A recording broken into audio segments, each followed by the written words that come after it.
Pues estamos muy contentos que nos acompañen esta mañana y estamos iniciando una serie nueva sobre el Evangelio de Marcos. Vamos a estar viendo todo el Evangelio de Marcos cada domingo. Y la semana pasada el pastor Adrián nos dio una introducción para darnos un contexto de lo que vamos a estar hablando. Y comentó acerca de dos puntos centrales que vamos a estar viendo durante el Evangelio de Marcos. Uno de ellos, que si somos seguidores de Cristo, conlleva sufrir por Él. Conlleva sufrir. Jesucristo mismo lo dijo: si alguien es mi seguidor, que tome su cruz y me siga. Amén. Había una persona que se llamaba John Boyan, en 1698, escribió un libro que se llama El progreso del peregrino, y que es una alegoría acerca de su vida, donde relata cómo él va de su ciudad natal a la ciudad celestial y cómo en todo ese caminar va pasando por diferentes pruebas, pero a su vez va progresando en esa relación con Dios y creciendo y fortaleciéndose. Otro punto central que vamos a estar viendo en el Evangelio de Marcos es que el objetivo a través del Evangelio de Marcos es que Dios cause en nosotros que proclamemos, como proclaman los cielos, que Jesucristo es el Mesías y es el Hijo de Dios. Pero no que lo hagamos como una confesión de fe para que seamos salvos, sino que sea por convicción propia, que lo creamos realmente en nuestros corazones. Yo recuerdo que antes, cada domingo, yo confesaba: Jesús es el Mesías, el Hijo de Dios. Lo hacía a través de un rezo todos los domingos, pero sinceramente te voy a decir la verdad, no estaba convencido de lo que estaba diciendo. Lo decía porque todos lo decíamos, pero no estaba siendo causado por el Espíritu de Dios. Pero cuando empiezo a leer la palabra de Dios, empiezo a leer los evangelios, el Espíritu de Dios me dio ya esa convicción de que Jesucristo sí es el Mesías, que Jesucristo es el Hijo de Dios que descendió del cielo, se hizo hombre y tomó nuestro lugar en la cruz para el perdón de nuestras faltas. ¿Y qué tal tú? ¿Dónde te encuentras en tu caminar con Dios? Tal vez estás donde yo estaba antes, tal vez tú ya recibiste la convicción del Espíritu Santo. Es mi oración que a través de esta serie, a través de estos mensajes, sea Dios el que cause en ti, el que confieses a Jesús como tu Señor y Salvador. Amén. De hecho, nuestro punto del sermón es el siguiente. Si queremos poner el punto del sermón, por favor. Que dice: por causa de la revelación de Dios en el Evangelio, declaró Jesús como el Mesías, el Hijo de Dios. Y es lo que vamos a estar viendo a través de este Evangelio de Marcos. Si gustan abrir sus Biblias en Marcos capítulo 1, vamos a estar viendo en las filminas atrás, vamos a estar viendo las escrituras, pero si tienen su Biblia, se los pido que me sigan también con sus Biblias, porque vamos a ver unos textos que quizás no estén en la pantalla. Y dice Marcos capítulo 1, versículo 1: el principio del Evangelio de Jesucristo el Mesías, el Hijo de Dios. Aquí vemos que Marcos no pierde el tiempo. Desde el principio nos da el propósito del Evangelio, que son las buenas noticias que Jesucristo es el Mesías, el Hijo de Dios. Nos lo dice él mismo inmediatamente. Quiere establecer desde un principio cuál es el propósito de este Evangelio. Ahora, hay algunas palabras que necesitamos conocer.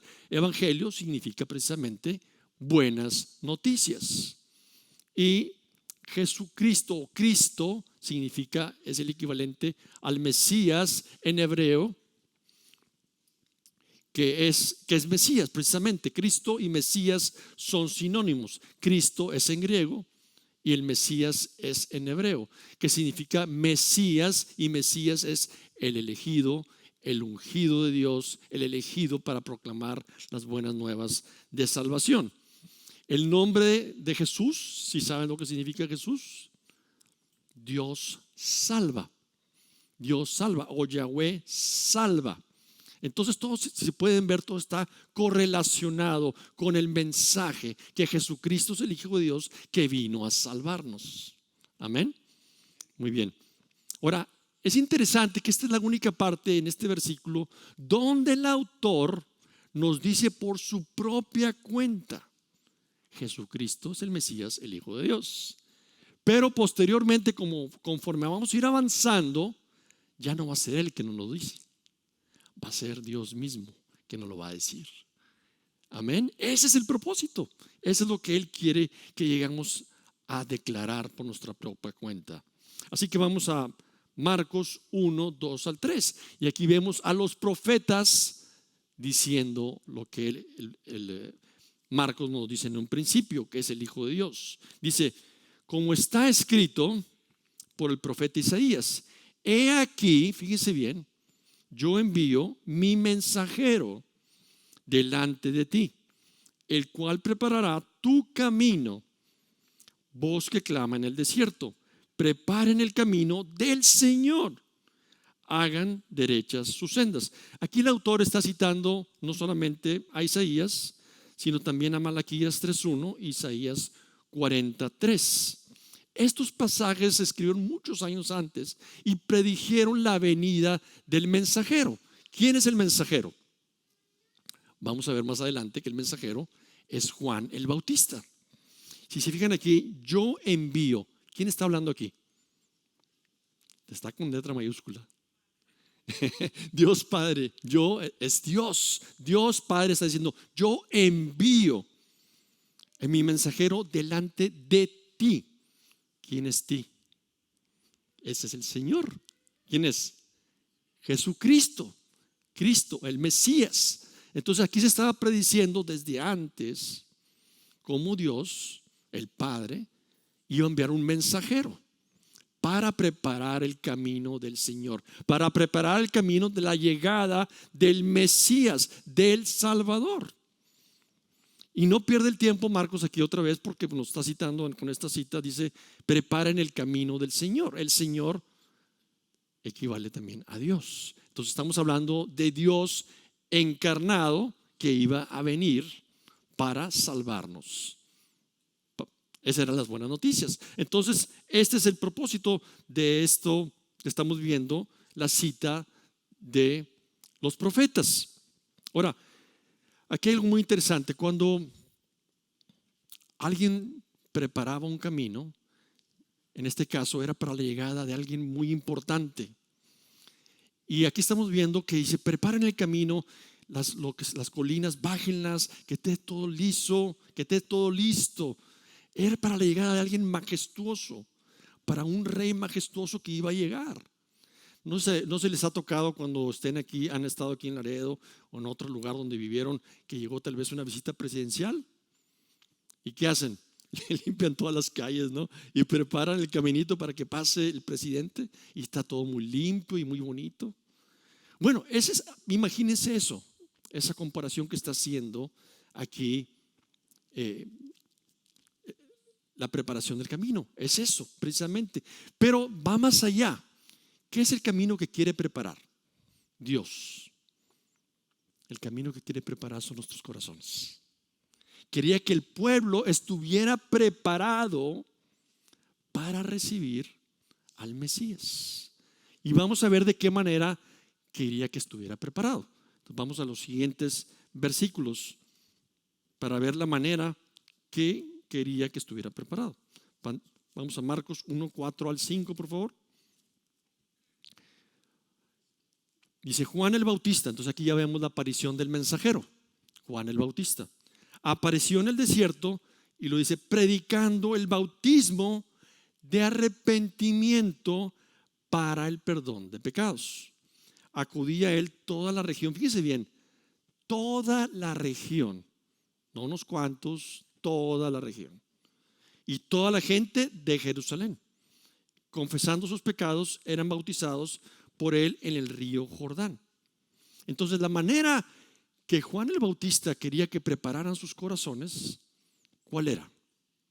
Que mostraran arrepentimiento.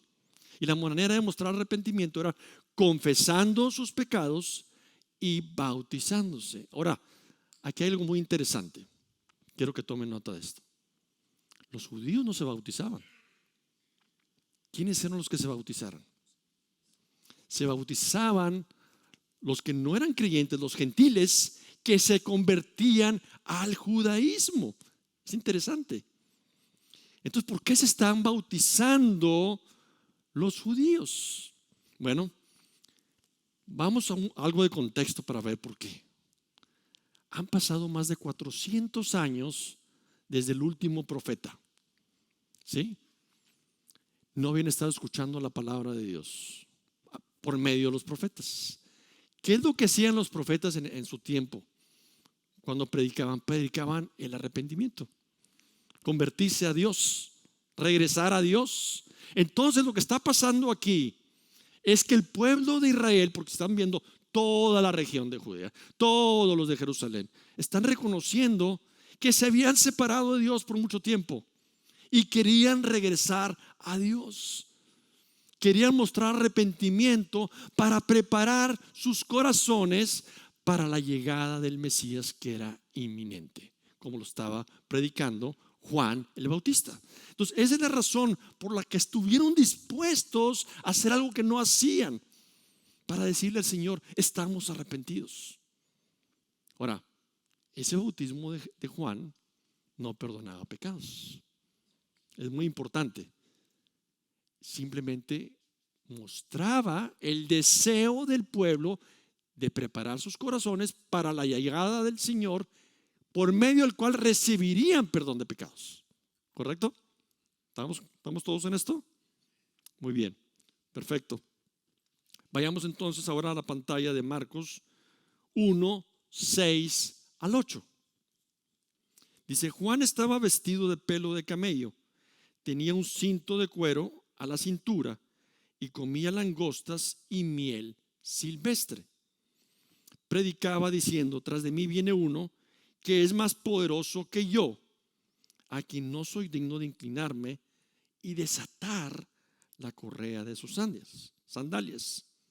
Fíjense bien aquí lo que dice. Tome nota de este versículo. Yo los bauticé a ustedes con agua, pero él, ¿quién es él? Los bautizará con el Espíritu Santo. El Jesús los va a bautizar con el Espíritu Santo.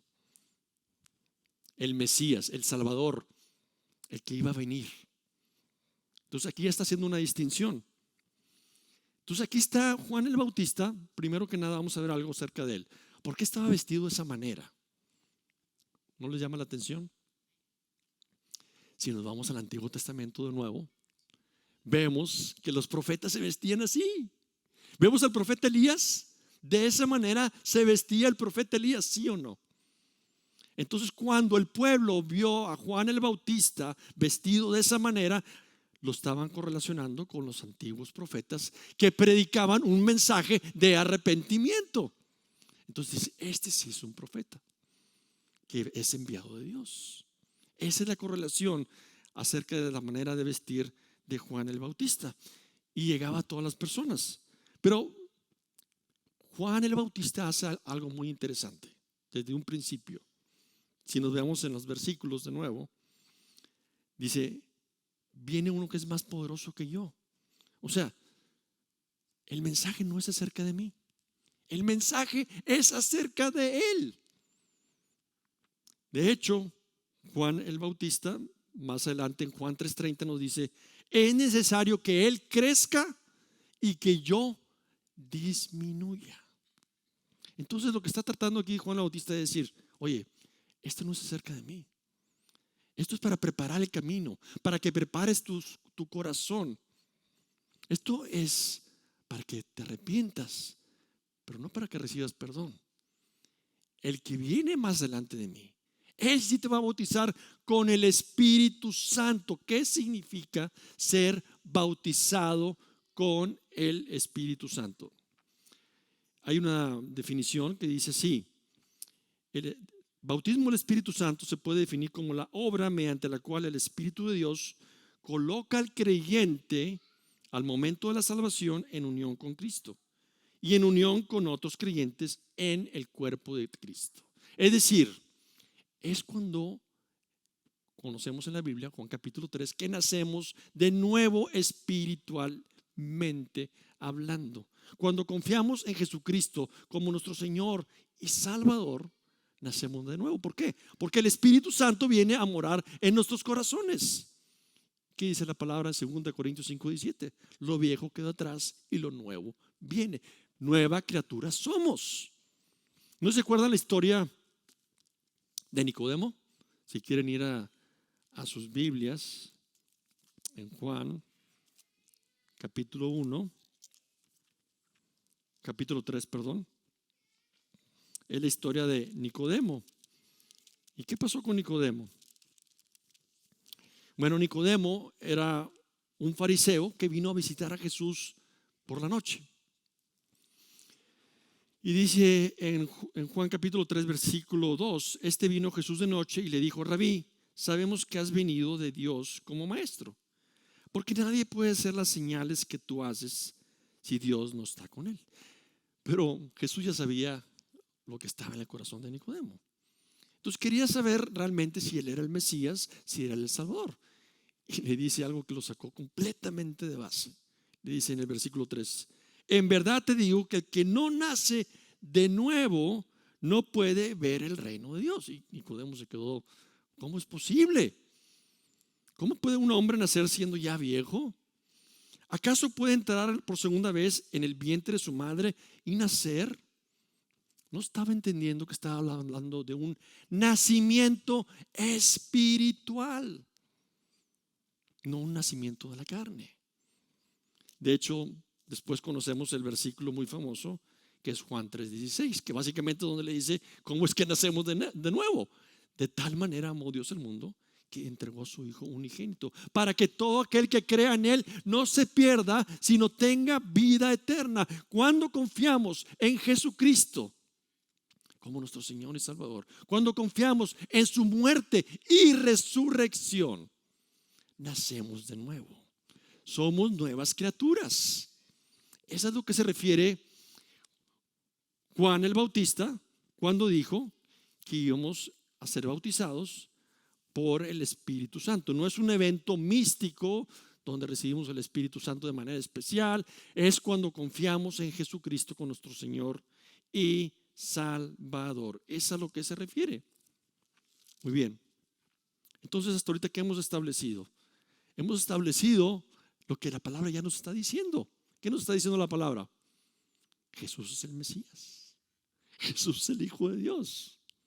Y vamos a seguir viendo los testimonios que nos siguen hablando que Jesús es el Mesías, el Hijo de Dios.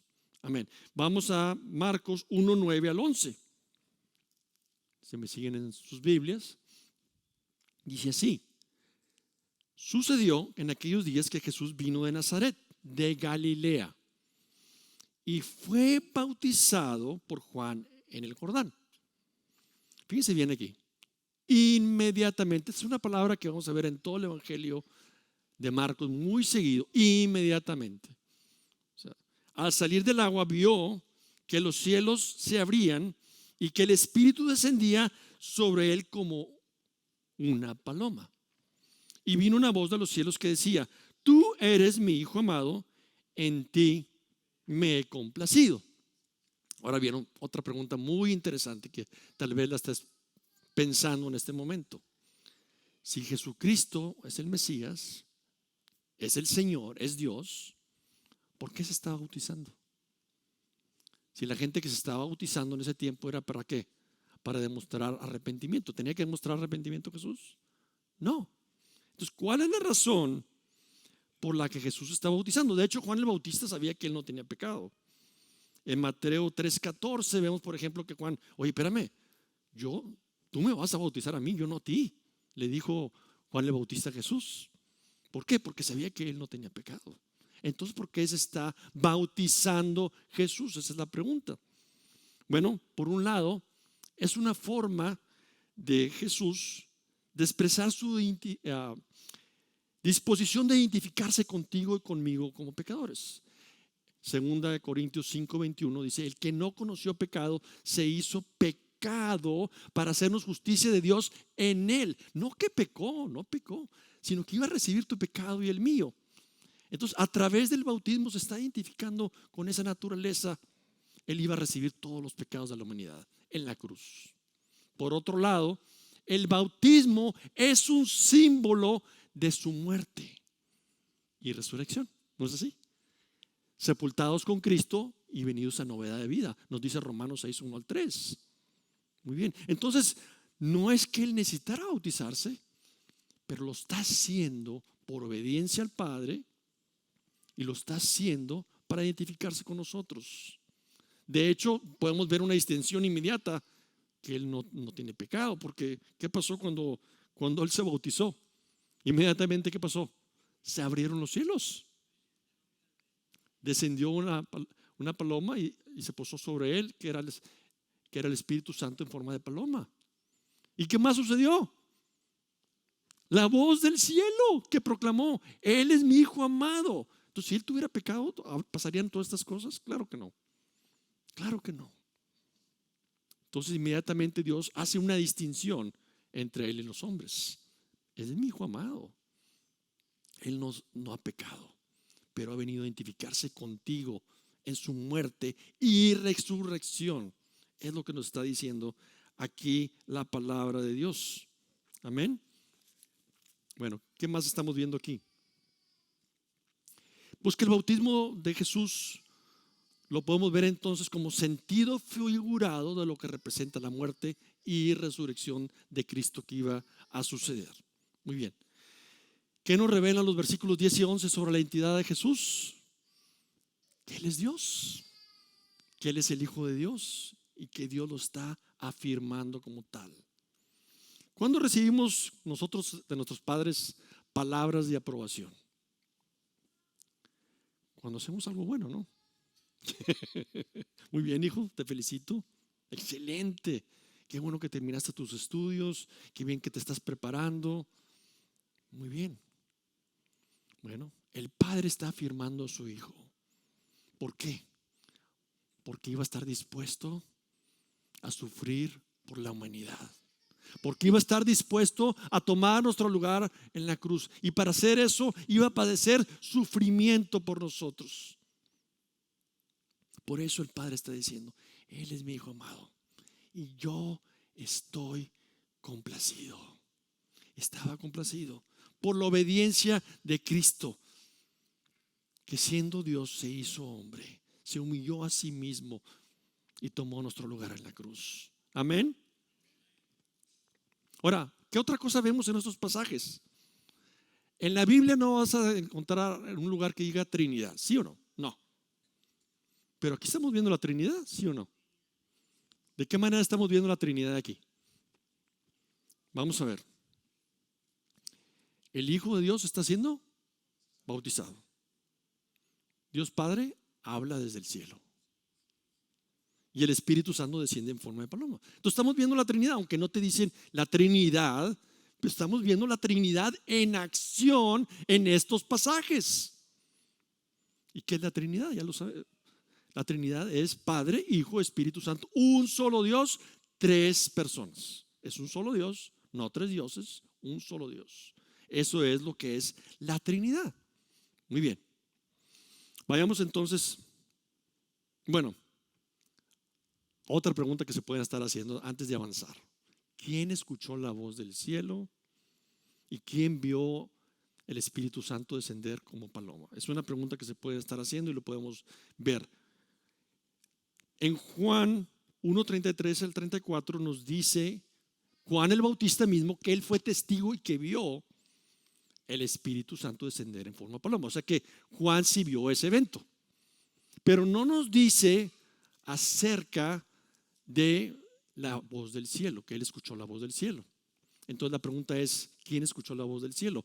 Si nos vamos al versículo de nuevo, podemos ver algo muy interesante, que al que le está hablando es al Hijo. Tú eres mi Hijo amado, en que me he complacido. Está hablando nada más a Jesús. No sabemos, pero estamos especulando, porque no hay una correlación que nos diga que alguien más escuchó la voz. Estamos especulando que nada más Jesús fue el que escuchó la voz. Y podemos sustentarlo con otro versículo más adelante, donde nos dice en Lucas 7:19 al 20, si quieren ir a sus Biblias, donde Juan el Bautista había sido arrestado, ¿sí o no? ¿Ok? Y mandó a sus discípulos preguntar: ¿eres tú el que ha de venir o esperamos a otro? ¿Por qué les comento este versículo? Si Juan el Bautista hubiera escuchado la voz del cielo, ¿creen ustedes que tendría esa duda? Yo pienso que no.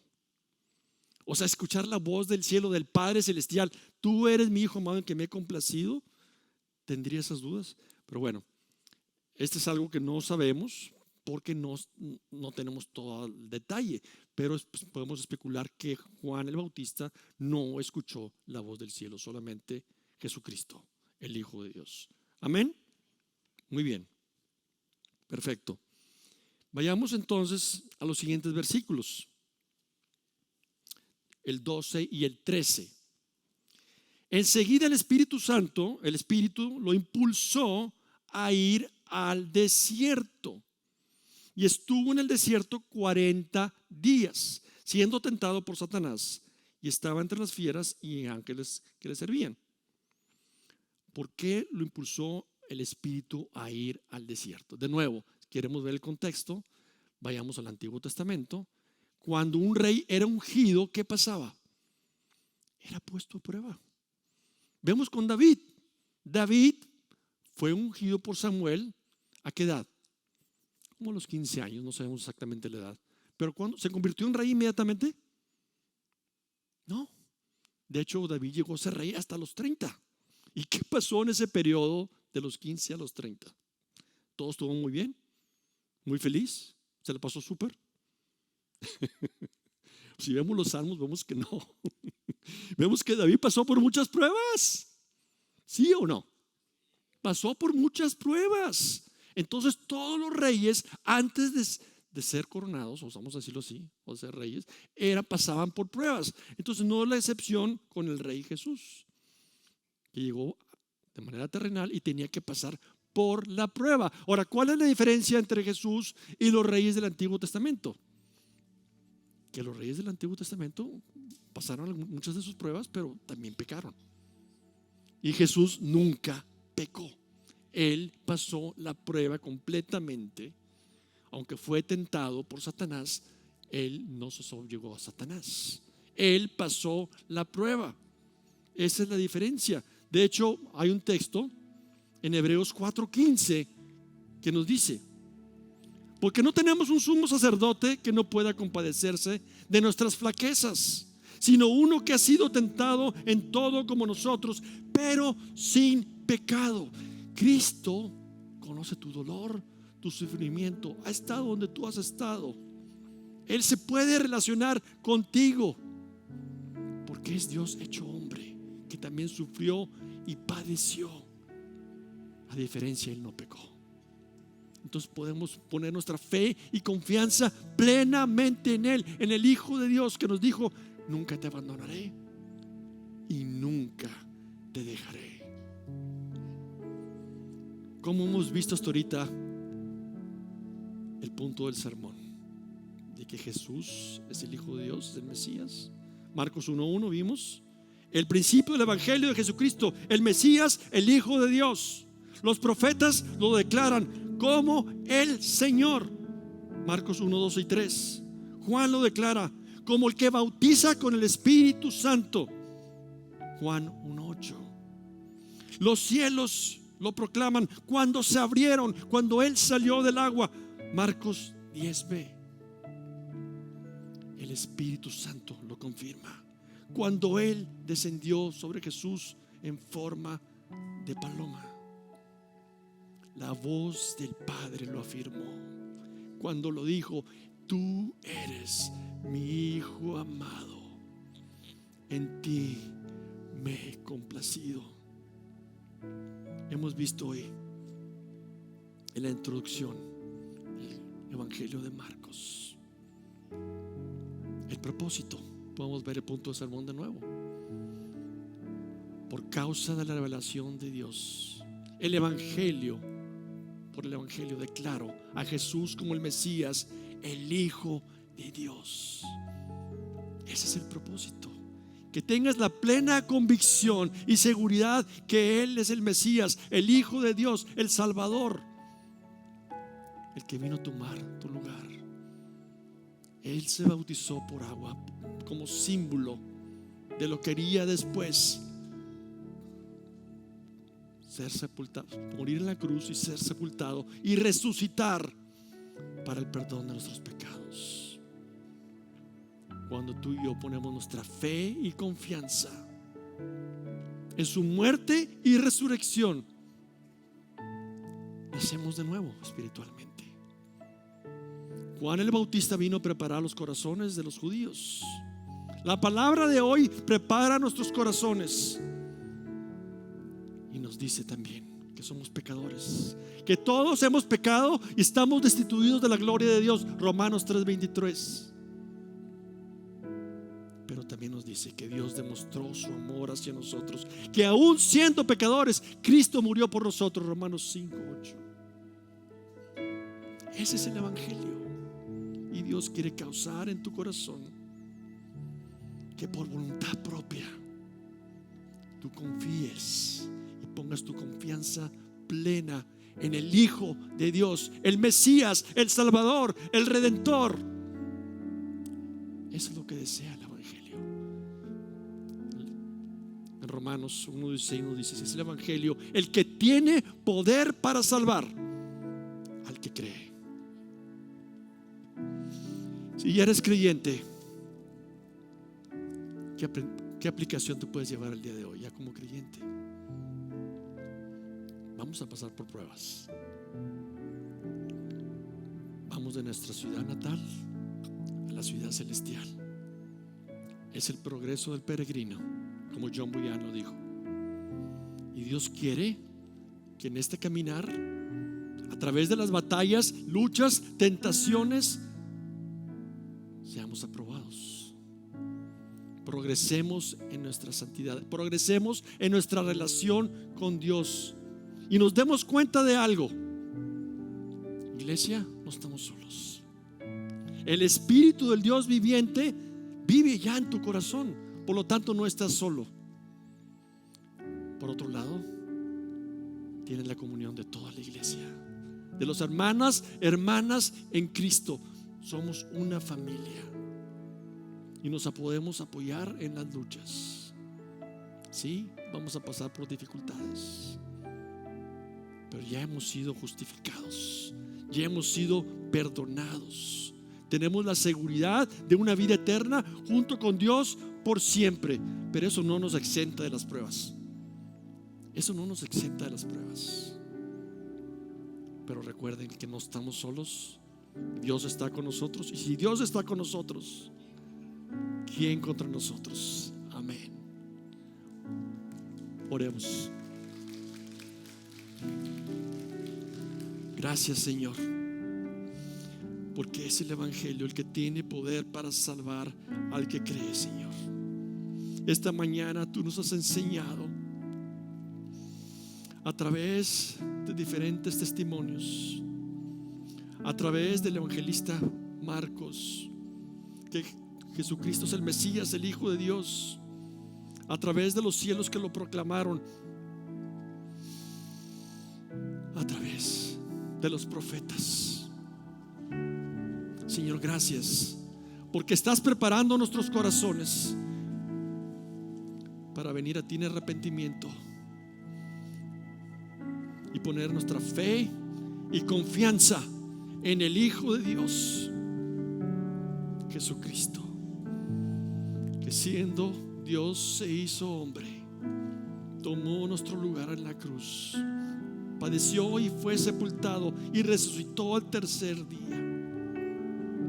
Gracias por el Evangelio. Gracias por tu palabra. Gracias por consolarnos a través de las pruebas. Gracias por fortalecer nuestro espíritu quebrantado cuando pasamos por dificultades, Señor. Te amamos, bendecimos y adoramos en el nombre de Jesús.